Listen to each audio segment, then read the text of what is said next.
O que é sustentabilidade?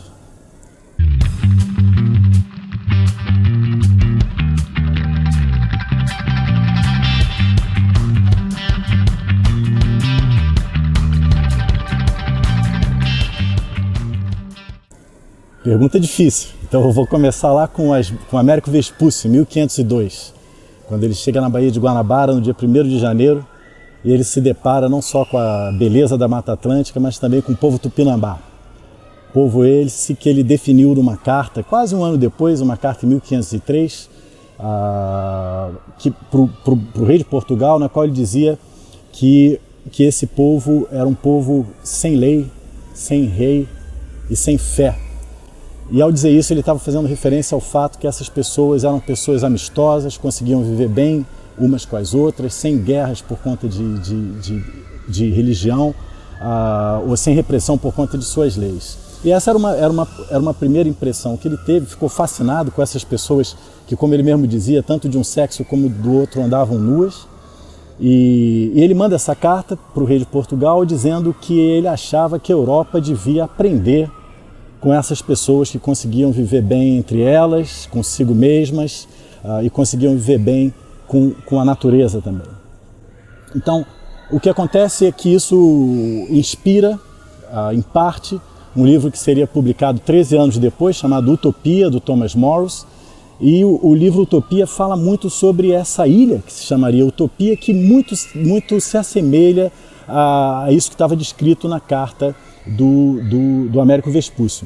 Então parece muito interessante a essa altura imaginar que essa noção de amor a si próprio, amor com os próximos e amor para com a natureza, ela inspira essa noção de sustentabilidade. A meu ver, isso nasce de uma certa forma lá com Américo Vespucci, nasce no mundo moderno, vamos dizer assim, como uma mensagem para a Europa, que a Europa teria o que aprender com essas pessoas aqui, com os nossos índios tupinambás.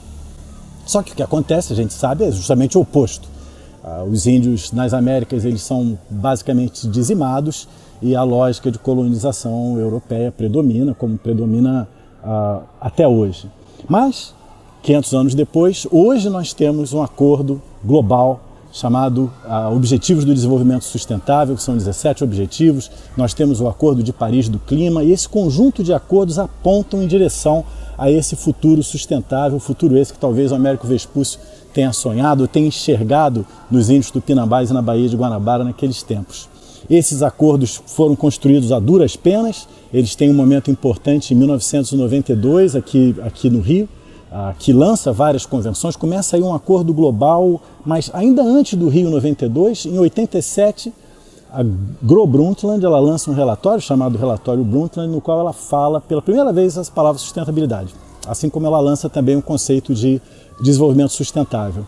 E a sustentabilidade pressupõe, nesse momento, uma responsabilidade intergeracional, com as gerações que ainda não estão aqui. E isso indica uma mudança na ética. A ética humana é uma ética muito do presente e estava se começando a falar nessa época sobre uma ética do futuro intergeracional que o Hans Jonas, filósofo alemão, já falava, ele chamava de ética da responsabilidade. E essa nova ética é um encontro entre a ética humana e a ética ambiental que já surgia do movimento ambientalista. O outro encontro que começa a se dar a partir daí é na política.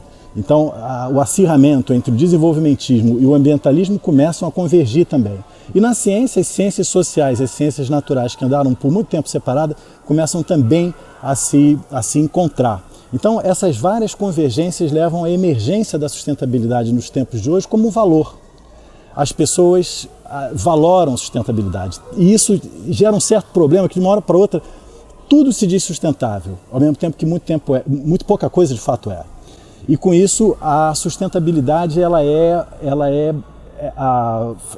abusada, é um termo que é abusado e isso gera determinadas confusões. Mas o fato é que, como isso emerge como valor, o planeta hoje está dizendo que a gente quer chegar em 2030, ou seja, daqui a 12 anos, sem pobreza, sem fome, sem desigualdade e injustiça social, com a natureza bem conservada, com o clima sob controle. 12 anos que faltam para a gente chegar lá e assusta, porque parece que não vai dar tempo, né? Habituado que a gente é com os tempos atuais. E eu fico imaginando o que vai ser se a gente conseguir chegar em 2030 sustentável. sem pobreza, sem fome, com a natureza conservada. A gente vai ter entre 2030 e 2050 para consolidar isso, para passar do discurso da sustentabilidade para a prática e para a ação. E aí eu me permito sonhar. E aí me volta a velha hipótese de Gaia, que fala dessa biosfera toda conectada, e eu acho que ela fala menos de outros dois componentes da biosfera. A tecnosfera, que são as tecnologias que o homem criou, hoje eu acho que muito bem simbolizados pela internet, que nos conecta a todos, infelizmente muitas vezes para coisas ruins, mas ela tem um enorme potencial de nos conectar para o bem. E também a chamada noosfera. A noosfera é a esfera do pensamento humano. E esse pensamento, ele certamente não é o pensamento só nosso, ocidental, científico como é. Existe o pensamento de outras culturas, de outras visões cosmológicas, como a dos povos indígenas e outros povos que a gente tem pelo planeta.